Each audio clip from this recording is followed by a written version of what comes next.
नमस्कार दोस्तों, OmniScient channel में आपका स्वागत है। और आज आप इस वीडियो में OmniScient इंग्लिश के तहत 1779वें दिन को वीडियो देख रहे हैं दोस्तों। और मैं बात कर रहा हूँ कैसे, जी हाँ दोस्तों, कैसे अंग्रेजी को पढ़ सकते हैं, क्या तरीका होता है, क्या अभ्यास एक्सरसाइज करना है। देखिए, इंडिया में आप तो जानते हैं कि जी हाँ दोस्तों, 1 अरब अब 41 नहीं 44 करोड़ की आबादी हो चुकी है।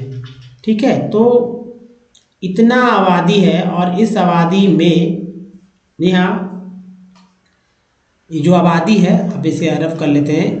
ठीक है, इस आबादी में कितने लोग हैं, मान लीजिए कि 50%, जी हाँ, मान लीजिए 60 करोड़ के आसपास जो है हमारी युवा आबादी है। अब कैरियर जो है, अपना करियर में इनको ही आगे बढ़ना होगा। ठीक है, इतना लोग हो, चाहे मेल हो फीमेल हो। अब ऐसे में इन सभी को अगर इंग्लिश सिखा दिया जाए तो मैं ये मान कर चलता हूँ कि सभी लोग बहुत ही आगे बढ़ जाएंगे। जी हाँ, बहुत आगे। अगर आप 10 पास हैं, ठीक है, 10 पास हैं, या आप 12 पास हैं, यानी 10+2, या आपने ग्रेजुएशन किया है 10 प्लस, है ना, 12 प्लस, मतलब यहाँ 2 हो जाएगा, अब +3 ये भी किया है और इंग्लिश नहीं आती है, तो आप बहुत पीछे हैं। अगर आपको इंग्लिश आता है लिखने, पढ़ने, बोलने, तो आप अपने जीवन में बहुत आगे हो जाएंगे। इसलिए करियर में बहुत ही इम्पोर्टेंट है। और सबसे शुरू में दोस्तों इंग्लिश पढ़ना ही सीखना होगा और समझना, क्योंकि हर जगह आपके जीवन में ये आपको टच करता है। आप सुबह से उठे रात तक देखें, आप महसूस करें कि इंग्लिश के बिना आपका काम नहीं बनने वाला। अगर थोड़ा सा दिक्कत है तो बहुत दिक्कत है, थोड़ा सा नहीं, बहुत दिक्कत है। तो चलिए शुरू करते हैं। और आपको प्रतिदिन करना क्या है, देखिए, प्रतिदिन अंग्रेजी का अखबार पढ़ना है। मैं तो एक ही अखबार लेने की बात करता हूँ, और एक अखबार को, न्यूज़पेपर को जब तक पढ़ें तब तक पढ़ें कि जब तक वो पेपर के सभी वर्ड्स आप अच्छी तरह से पढ़कर समझ न लें, तब तो उसे फेंके नहीं। अंग्रेजी किताबें ले लें, छोटे, या उपन्यास ले लें, मैगजीन ले लें, वो भी पुराने वाले लेना है, कोई नया लेने की आवश्यकता नहीं, ताकि बजट आपका ना बढ़े। ये 2 काम दोस्तों पढ़ने वाला है, जबकि 2 काम देखने और सुनने वाला है। जैसे इंग्लिश मूवी देखिए, OTT पे मूवी देखिए, हिंदी साउथ इंडियन मूवी देखिए, इसमें डब्ड होता है, या आप बहुत सारे मूवी देख सकते हैं और उसके सेंटेंस को आप दोहराइए। ठीक है, तो एक तो समझ ही बढ़ेगा और बोलने में भी आपका हैबिट आएगा। आप मिरर के सामने ही बोल सकते हैं, अपने आवाज़ को रिकॉर्ड कर सकते हैं कि आप कैसा बोलते हैं। अपना एक्सेंट में बोलना है, ना कि बाहरी एक्सेंट में। अंग्रेजी समाचार हर दिन सुनना है, चाहे वो कोई भी हो। DD न्यूज़ को अपना लीजिए, DD न्यूज़ का चैनल जो है सब्सक्राइब कर लीजिए, इंग्लिश वाला, आपको हमेशा आगे। इंडिया टुडे का कर लीजिए। पढ़ने की गति जो है, यानी शुरुआत जो है धीमी गति से करना है, और प्रत्येक शब्द का जो ऊपर भी आप चाहे न्यूज़पेपर पढ़ें या बुक्स पढ़ें, उपन्यास पढ़ें, मैगजीन या कॉमिक पढ़ें, प्रत्येक शब्द का उच्चारण सही करने की कोशिश करनी है। इसके अलावा कहीं भी आपको दिखता है तो सही करने की कोशिश करना है। ऊंची आवाज़ में पढ़ने का आदत डालना है, जिससे कि आपका बात आपके ही दिमाग में अच्छी तरह से असर कर जाए।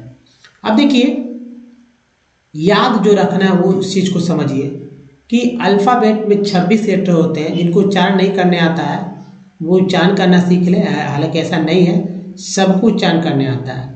अब इसी का जो है कर्सिव राइटिंग में कैपिटल और स्मॉल दोनों में होता है, लेकिन हम लोग लिखते हैं 4 लाइन वाले कॉपी जो होता है इंग्लिश का, उसी को फॉलो करके वैसे ही लिखने का तरीका है। जिनको अपना अभ्यास करना है उनको कर्सिव राइटिंग में लिखने का प्रयोग, मतलब कि प्रयास करना चाहिए, और तेज़ी से लिखने, ताकि कर्सिव राइटिंग से तेज़ी भी लिखाता है, सुंदर भी दिखता है। अब देखिए दोस्तों, कॉन्सोनेंट को सबसे पहले हम लोग सीखेंगे। सबसे सामान्य हल्का है, यानी कि BCDFGHJKLMN PQRSTVWXYZ। इसमें कहीं भी आपने AEIOU को नहीं देखा होगा। इनके द्वारा ही उच्चारण होने वाले अक्षर जो है निम्न है, और ये जब तक आपको नहीं आएगा तो आप कैसे, आपको पता चलेगा कि भाई कोई वर्ड कैसे पढ़ना है। पहले तो बेसिक चीज़ आना चाहिए। जैसे B को ब, C को क स, D को ड द ज, F को फ, G को ग ज, H को ह, J को ज, K को क, L को ल, M को म, N को न, P को प, Q को क, R को र, S को स, ज, T को ट, त, च, स, V को व, W को व, X को X, और X को एक्स भी बोलते हैं, Y को य, और Z को जा बोलते हैं। इसके अलावा सी आई, जब सी के बाद आई आया, सी के बाद ई आया, तब दोनों को स बोलते हैं। सी ए, सी के, क्यू, क्यू यू ई, इन सभी को का बोलते हैं। तो बस कर लीजिए याद और बढ़ाइए अपने कदम को इंग्लिश की ओर। तो चलिए, सबसे इम्पोर्टेंट रोल जो है अंग्रेजी पढ़ते लिखते समय वॉवेल का होता है, और हमेशा आपके दिमाग में इसे रहना चाहिए कि भाई ए का उच्चारण कितने तरह से कर सकते हैं। तो मैं बताऊं, ए का उच्चारण आप 4 तरह से कर सकते हैं। ई का उच्चारण कितने तरह से कर सकते हैं, तो ये 5 तरह से कर सकते हैं। आई का उच्चारण कितने तरह से कर सकते हैं, तो ये भी 5 तरह से कर सकते हैं। ओ का उच्चारण 4 तरह से, यू का उच्चारण 4 तरह से, और डबल ओ का उच्चारण जो है 5 तरह से कर सकते हैं। कौन कौन, ये देखिए। जैसे ए को अ आ ए बोलते हैं, ई को अ आ ई ए बोलते हैं, आई को अ आ ई आई बोलते हैं, ओ को अ आ ओ, यू को अ आ उ यू, डबल ओ को अ आ उ ओ और यू। मतलब इससे बाहर तो अब जाना ही नहीं इंग्लिश पढ़ने के लिए, इन मानी ये वर्ड्स सबसे ज़्यादा जो आपको, क्योंकि एक तो फिक्स है नहीं और इसके डिफरेंट है। कभी किसी वर्ड में ए के लिए अ, किसी वर्ड में ए के लिए ए, किसी वर्ड में ए के लिए ए, किसी वर्ड में ए के लिए आ। अब मान लीजिए दूसरा भी ई आ जाए, तब वहाँ और कन्फ्यूज़न हो जाएगा। मान लीजिए कोई वर्ड में, जैसे अब तो वहाँ भी सोचना होगा कि ए के लिए क्या पढ़े, अ पढ़े, आ पढ़े, ई पढ़े, ए पढ़े या ई पढ़े या ए पढ़े। मान लीजिए लिखते हैं कैटेगरी, ठीक है, कैटेगरी। अब देखिए कि इसमें ए भी है, ई भी है, ओ भी है। तो ओ के लिए फिर सोचना होगा कि अ पढ़े, आ पढ़े, ऊ पढ़े या ओ पढ़े। हालांकि कुछ वर्ड्स हम लोग जानते हैं, लेकिन जो वर्ड नहीं जानते हैं उसको कैसे पढ़ेंगे। अब क्या डिक्शनरी के सारे वर्ड्स को मतलब रटना चालू कर दीजिएगा, नहीं, ऐसा नहीं करना है। इन पर अपनी पकड़ बनाइए, प्रैक्टिस कीजिए कि भाई क्या है। पहले उन वर्ड्स को लीजिए जो वर्ड्स आपको पहले आते हैं, उनमें देखिए कि ये जो वॉवेल है, कौन कौन से वॉवेल किस किस तरह से उच्चारण हो रहे हैं, उसको लिखिए। कॉपी पे लिखेंगे, खुद ब खुद समझ में आएगा, ठीक है। जैसे मान लीजिए कि मुझे पता है मेडल, स्मार्ट, मेड, क्रैप। मैं देख रहा हूँ कि भाई मेडल, डी के ए जो है अ बोल रहा है, डल, स्मा यानी ए को आ बोल रहे हैं, मेड ए को ए बोल रहे हैं, क्रैप में ए को ए बोल रहे हैं। तो ये पता है, यहाँ से आपको समझ में आएगा कि वाकई में इन्हीं वर्ड्स में, जो वर्ड्स पहले से आपको पता, उन वर्ड्स को देखिए, कॉपी पे लिख के रखिए। जैसे क्रैप लिखते हैं, देखिए सी से का होता है, ये देखिए आकार हो, क्रैप यानी कि आकार है, एक आकार है ये वाला। मेड लिखना है तो इस तरह से समझिए, स्मार्ट लिखना है तो इस तरह से समझिए, स्मार्ट। मेडल लिखना है तो ये है, इसका कहने का मतलब है कि ये समझ में आएगा आपको कि भाई आराम से समझना है, पढ़ना है और प्रैक्टिस करना है। इतना ही प्रैक्टिस आपको सबसे आगे बढ़ाएगा, ये बड़ा प्रैक्टिस जो मैं बहुत बता रहा हूँ। बाकी सब भूल जाइए फिलहाल के लिए, ठीक है। ग्रामर्स के रूल रेगुलेशन तो कुछ है नहीं इंग्लिश में, फिर भी कुछ पैटर्न को फॉलो करते हुए लोग इंग्लिश को पढ़ते हैं, लेकिन वैसे तो आपको कभी याद भी नहीं रहेगा, ठीक है। ये कोई बताता भी नहीं है कि याद ही नहीं रहेगा। अब देखिए अल्फ़ाबेट के जो है 26 लेटर में 2 पार्ट है। एक तो वॉवेल है, लेटर की संख्या 5 है, ए ई आई ओ यू, ये वॉवेल है। दूसरा कॉन्सोनेंट, इसमें लेटर की संख्या 21 है, याद रखना है, जो कि आप देख रहे हैं। सबसे इंपॉर्टेंट है दोस्तों पार्ट्स ऑफ द वर्ड, जो कि 70 अब हो गया है और भी बढ़ेगा धीरे धीरे। तो चलिए एक नज़र से पहले आप इन वर्ड्स को देख लीजिए, यही काम के हैं। काम का ये है, इसको अगर याद कर लेते हैं, इधर से इसको याद कर लेते हैं नीचे तक, ठीक है, या नीचे तक आप यहाँ जाइए, इसमें इधर में ये जाइए। एग्जाम्पल भी मैंने दिया है, कि भाई ये बगल में एग्जाम्पल है, इसको देखिए, इससे मिलता जुलता है, उसको पढ़ें, ठीक है। और प्रैक्टिस करने पे ही आपको बनेंगे। जितना प्रैक्टिस करेंगे आपको ये खोजना होगा कि भाई ये जो पार्ट्स है कि किसी वर्ड में कौन सा पार्ट आया, किसी वर्ड में कौन सा पार्ट, इसको आपको सर्च करना होगा। और जब सर्च करना सीख जाएंगे तो आपको पता चलेगा कि भाई पढ़ना ही हमको ये था और गलत नहीं पढ़ेंगे। जो कुछ जो सामान्य सा चीज़ जो वॉवेल है, उस मतलब जो कॉन्सोनेंट जो मैंने बताया उसके थ्रू बाकी चीज़ पढ़ लिया जा सकता है। तो इसको ये याद रखिए, ये 70 है और इस पर ज़्यादा कुछ नहीं करना है, बस याद करना है। ये बहुत जरूरी बेसिक चीज़ों जो अभी तक था आपने देखा, सबको याद करना है। अब देखिए सबसे जो डिफरेंट है यहाँ से, शिव जो है, शिव वैसे वर्ड है, कठोर, सख्त, ये कड़ा, एडजेक्टिव वर्ड है, ठीक है। तो इसे अच्छे से याद रखना है। सॉलिसिट, सॉलिसिट जो कि वर्ब ट्रांजिटिव है, यानी कि प्रार्थना करना, विनय करना, अनुनय करना, है ना, प्रणाम करना, ये सॉलिसिट वर्ड के लिए। नेक्स्ट है इसको वेन। वेन का अर्थ है हानि, चोट, बुराई। हानि, चोट, बुराई को वेन कहेंगे। नाउन वर्ड है। एब्सर्ड, एब्सर्ड जो है एडजेक्टिव वर्ड है। एब्सर्ड देखिए, वेन देखा आपने नाउन था, एब्सर्ड देखिए एडजेक्टिव है।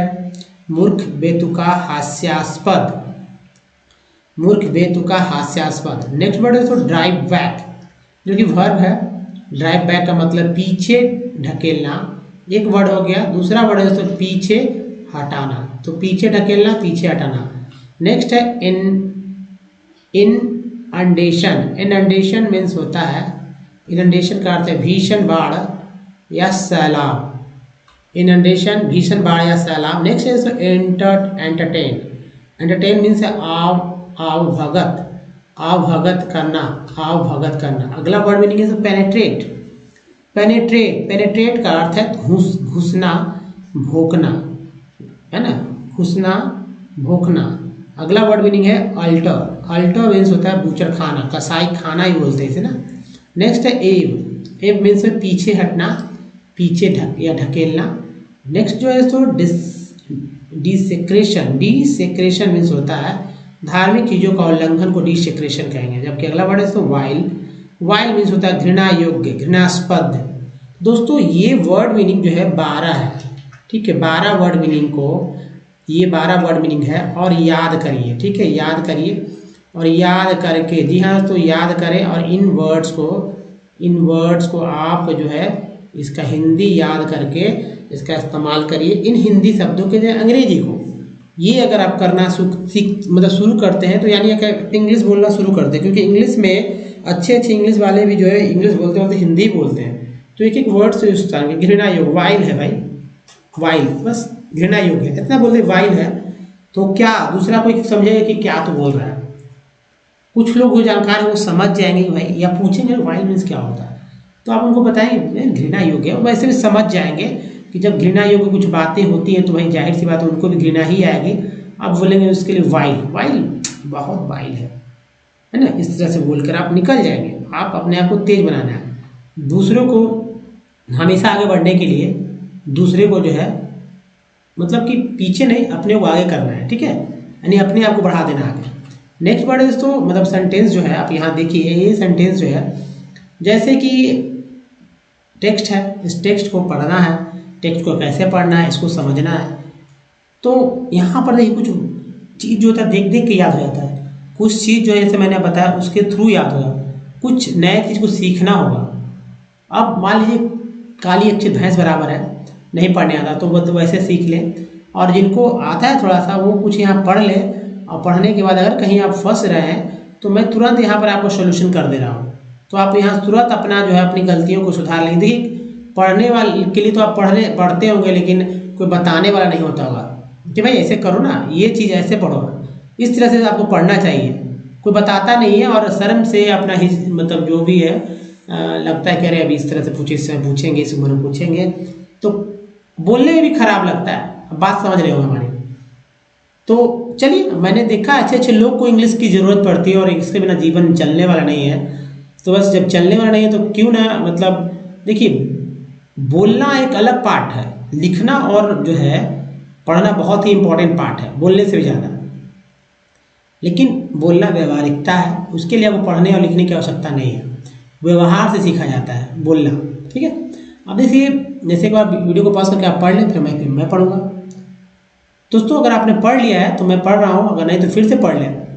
मोस्ट ऑफ अफ्रीका, अफ्रीका लोग बोलते हैं हिंदी में अफ्रीका, अफ्रीका इंग्लिश में Africa, West Asia, South Asia, parts of western, जिसमें ई आर एन अर्न है, टी लगा तो टर्न हो गया, ई एस टी एस्ट है, डब्ल्यू लगा तो वेस्ट हो गया, है ना।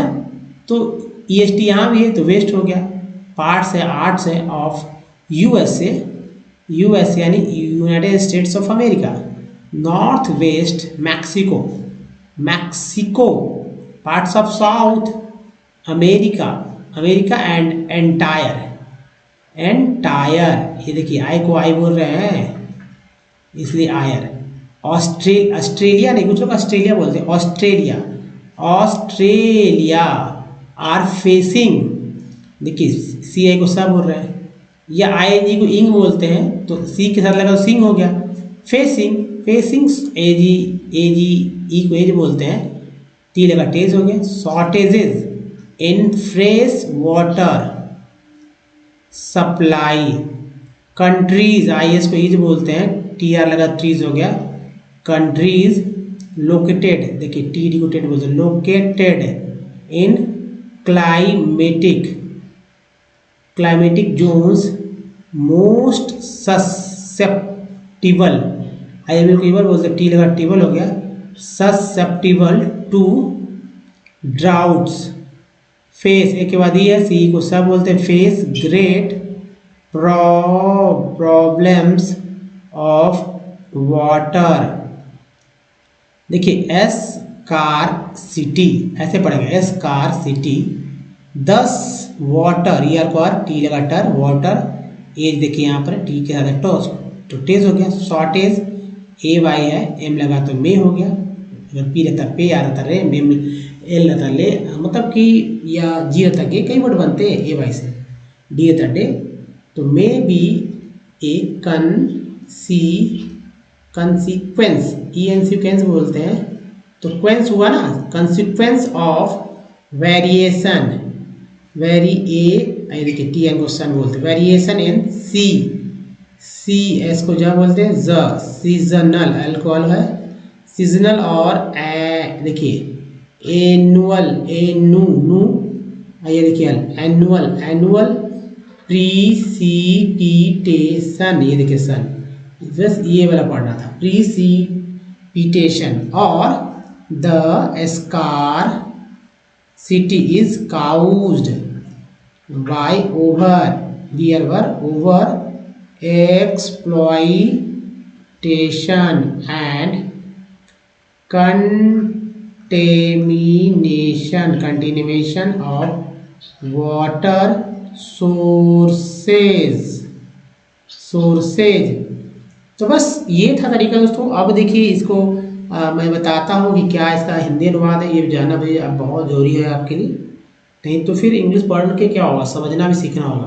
तो जितने लोग भी पढ़े हैं, कहीं फंसे हैं, अटके हैं, वे सब अपना करेक्शन कर लीजिए, क्योंकि आगे भी इसी तरह के वर्ड्स और टेक्स्ट आएंगे। तो जिनको भी पहले एक दो बार पढ़ लें, जैसे पहला सेंटेंस जो है यहाँ पर समाप्त हो रहा है, यानी कि 3 लाइन का सेंटेंस है।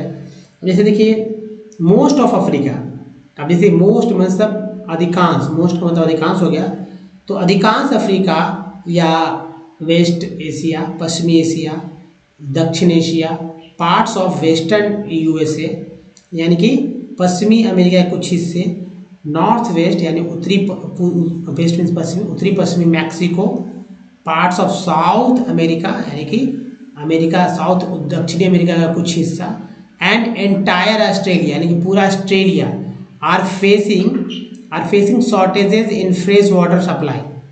सिंपल सा समझ चुके होंगे आप कि